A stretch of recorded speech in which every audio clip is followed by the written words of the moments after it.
Let's return to the Mangmi Air Y series. This is the Air Pro, and this is the Air Y. First, let's take a look at their AnTuTu scores. The Air Pro uses a Snapdragon 865, and this one an 862. We can see this gets about 1,000,000 points, while this one scores 330,000. The 865's performance is over 3 times that of the 662. Now, you're likely already familiar with the performance of the Snapdragon 662. It's the same processor found in Mangmi's very first Air X handheld console, so it's mainly suited for playing some PSP games. This one, the Snapdragon 865, which I'm sure many of you are already familiar with, scores over 1,000,000 points. So playing Switch, PS2, and 3DS games on it will be absolutely effortless, with no pressure at all. Then we can also see its battery is 8,000 mAh, while this one's is 5,000 mAh. The screens are identical, top 80 by 960. And regarding storage, as you can see, this one has 32 GB of eMMC storage, and this utilizes UFS high-speed storage. The memory is also different. This one has LPDDR4X, and this one has LPDDR3. And between these two processors, one offers Wi-Fi 6, the other Wi-Fi 5. Wi-Fi 6 definitely streams better. Well, that pretty much covers their on-paper specifications. So now, let's go ahead and directly run a PS2 game to take a look. Both are running the same title, God of War 2. On both of them, you can long press the M button to bring up the sidebar. And we can also clearly see that the sidebars are not quite the same. This one is entirely opaque, but the 865's version is completely transparent. And regarding the fan, we can see that the 865 model allows for a smart fan setting, whereas this other one here can only be adjusted manually. Its performance mode is a singular option that can be activated.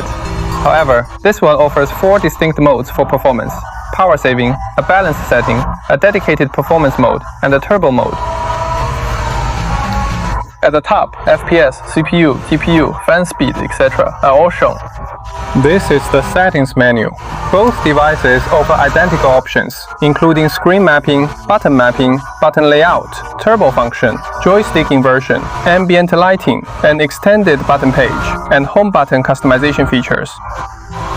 The third section is also identical: screenshot, brightness, sound adjustments, handheld settings, memory cleanup, and so on. The Air Pro's graphics are 2 times native, and these ones are 1 time. Now, let's start the game on both.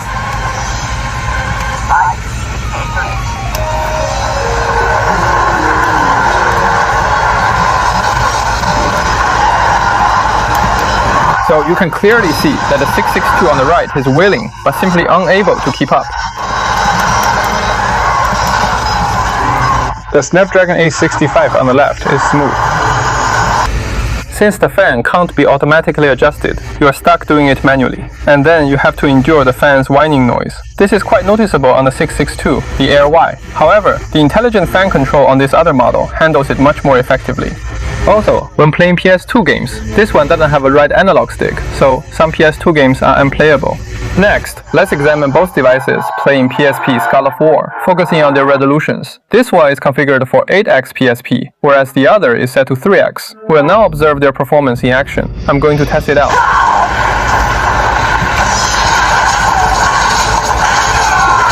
This one hits a full 60 frames at 8x, while this one at 3x is already dropping to around 50 frames.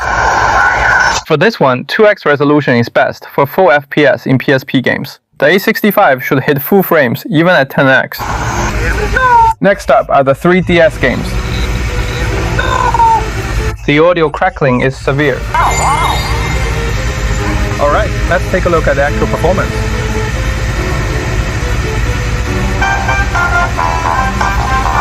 Just go ahead and play the game on this one. This provides a much more enjoyable experience, allowing for both singing and playing. Over here on the 662, we're talking about that 3 frames per second esports level, which is just straight up unplayable. It's stuttering and lagging with every step. But given the price point, it's obviously a lot cheaper than the 865. We won't bother with PC emulation on the 662. We'll bypass that entirely and jump straight to the 865 to play Resident Evil 7. Let's take a look at its performance. Alright, so here we can see that emulating Resident Evil 7, the frame rate is around 40 frames per second. The fan is set to intelligent mode and is also in turbo mode. Approximately 45 frames per second.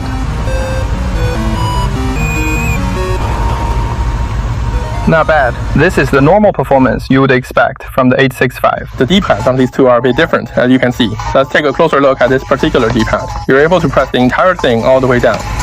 This one right here has a support pillar in the very middle, but it's quite a bit shorter, as you can clearly see for yourself. Let's check the diagonals.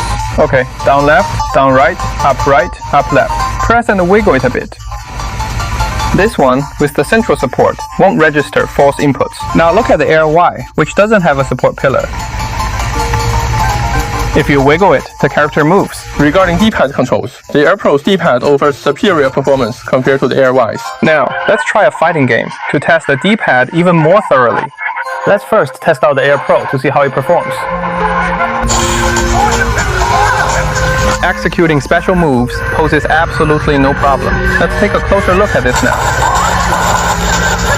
The central support is quite short, making it harder to execute moves compared to the one with a longer, more convenient support. Alright, let's see if this screen has any jelly scrolling effect. Let's check if the text is out of sync. Overall, the 865 is significantly stronger than the 662 in every aspect. It plays PSP games, while the other handles PS2 and some Switch games. And to add to that, they both utilize ordinary vibrator motors for their feedback. Regarding their disassembly, both devices have incredibly deep screw holes. Not a single one of my extensive collection of screwdriver bits is suitable for the task. Even though I have so many at my disposal, I couldn't find one that worked. It seems I'll definitely need to get a new, larger set of screwdriver bits. So, after watching this entire review, would you opt for the more powerful Snapdragon 865 version, the Air Y Pro, or would you go for the Air Y with its slightly weaker performance and single joystick design? When it comes to pricing, the Air Pro is definitely the pricier option, whereas the Air Y is much more accessible and budget-friendly, costing less. That's all for this video. Black shows fingerprints easily. If there's anything else you want to know, feel free to leave a comment below. If you enjoyed this video, please give it a triple support. Have a great day.